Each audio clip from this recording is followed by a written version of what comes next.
নয়, Maniktala nursing home কর্তৃপক্ষ জানিয়ে দিল বাংলাদেশিদের চিকিৎসা করা হবে না, বাংলাদেশিদের কোনো রোগীকেই ভর্তি করা হবে না, চিকিৎসা পরিষেবাও তাদেরকে দেওয়া হবে না।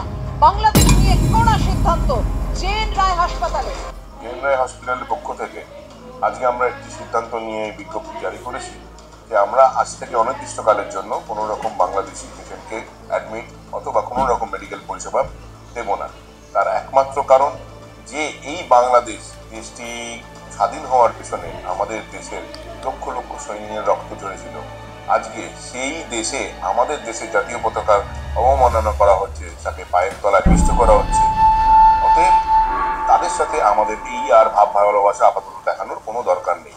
ঠিক 2 দিন আগে আপনার বাংলাদেশে যে বুয়েট আছে, ঢাকার যে বুয়েট প্রকৌশল বিশ্ববিদ্যালয়, সেখানে কিন্তু ভারতের পতাকাকে মানে যে ওটার যে এন্টার এক্সিটের যে গেট আছে ভিতরে যাওয়ার এবং বাইরে আসার, সেই গেটের পাশে কিন্তু ভারতের পতাকা নিচে আর্ট করে রাখছে, যেখানে বাংলাদেশিরা ওই ভারতের পতাকার উপরে জুতা দিয়ে মানে পা দিয়ে ওইদিকে যাচ্ছে, আবার জুতা দিয়ে পা দিয়ে মানে বের হয়ে আসতেছে। ভারতের পতাকাকে তারা অপমান করছে, অনেক বড় একটা অপমান, মানে ভারতের সাথে তারা অনেক বড় একটা প্রতারণার মতোই আর কি, যেটাকে বলে।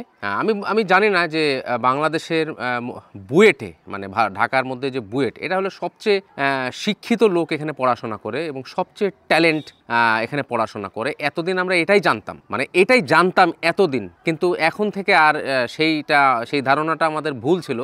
মানে আমরা যা জানতাম সেটা আসলে এখন ভুল প্রমাণ হয়েছে। ভারত আপনি বিরোধিতা করতে পারেন, হ্যাঁ, ভারতকে পছন্দ নাও করতে পারেন আপনি, কিন্তু ভারতের পতাকা তো আপনার সাথে কোনো কিছু করে নাই। ভারতের পতাকাকে আপনার সাথে কিছু করছে? ভারতের পতাকাকে আপনারা এইভাবে নিচে রেখে জুতা দিয়ে তার উপরে ওই পাড়ায় ওই দিক যাচ্ছেন, এদিকে আসতেছেন, তো এটা তো আসলে এইটা তো আপনার করা উচিত হয় নাই। আমরা জানতাম এতদিন আপনারা অনেক শিক্ষিত, বাট এই কাজের পর আপনারা যে কি শিক্ষিত এটা প্রমাণ পায়ে গেল, পুরো বিশ্বে প্রমাণ পায়ে গেল।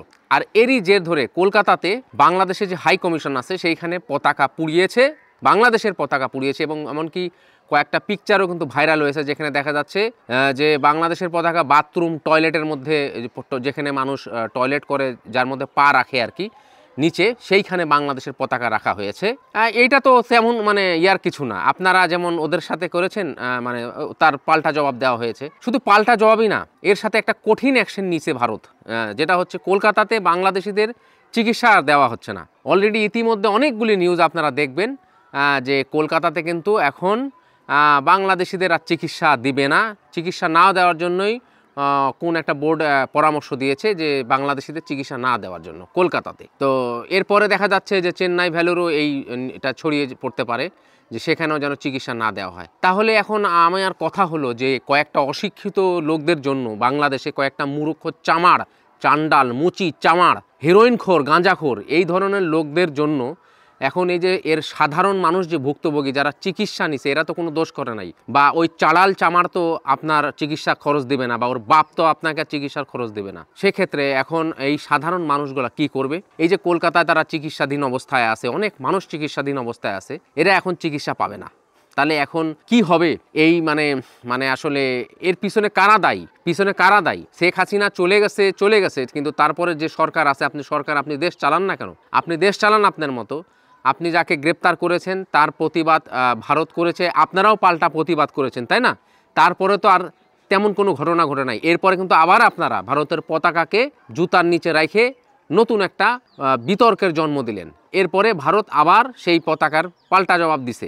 এরপরে এখন যে অ্যাকশনটা নিছে যে কলকাতায় চিকিৎসা বন্ধ করে দিচ্ছে বাংলাদেশিদের জন্য, এটা তো বিশাল একটা বড় অবস্থা। এটার দায়ভার কে নেবে? আমি ভারত সরকারকে বলবো যে আপনারা মানে বাংলাদেশের ওই ভারত যারা বিরোধী আছে তাদেরকে ব্ল্যাক লিস্ট করে দেন প্লিজ, দয়া করে তাদেরকে ভিসা দিবেন না। তারা যেই কন্ডিশনে থাকুক না কেন, তাদের কন্ডিশন সিরিয়াস যা হোক না, ওরা থাইল্যান্ড, মালয়েশিয়া যাবে, ওদের এখানে ভারতে আসবে না। ওরা অনেক বড় লোক, টাকা অনেক টাকার মালিক, ওরা যারা ভারত বিরোধী আর কি, তাদেরকে ব্ল্যাক লিস্ট করে দেন। তারা যেন ভারতের না আসবেও না, তারা তো ভারত বিরোধী, তারা আসবেই কেন?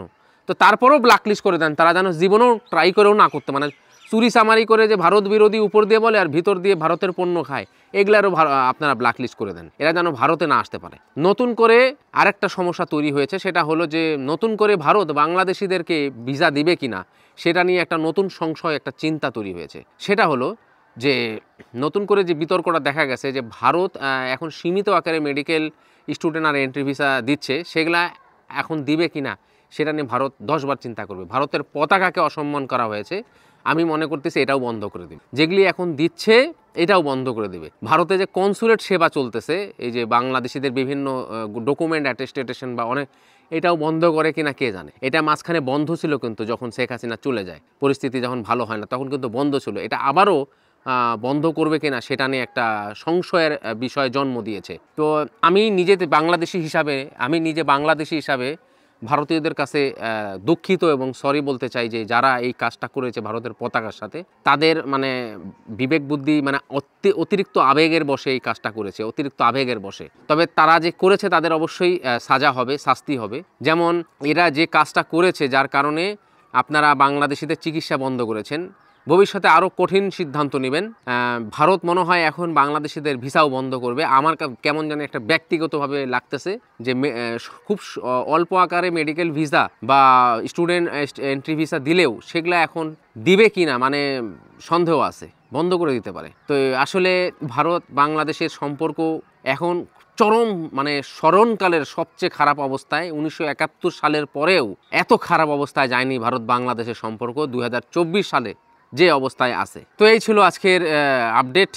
দেখা হবে নতুন কোনো ভিডিও নিয়ে। অবশ্য ভালো কোনো খবর মনে হয় না আর পাবেন।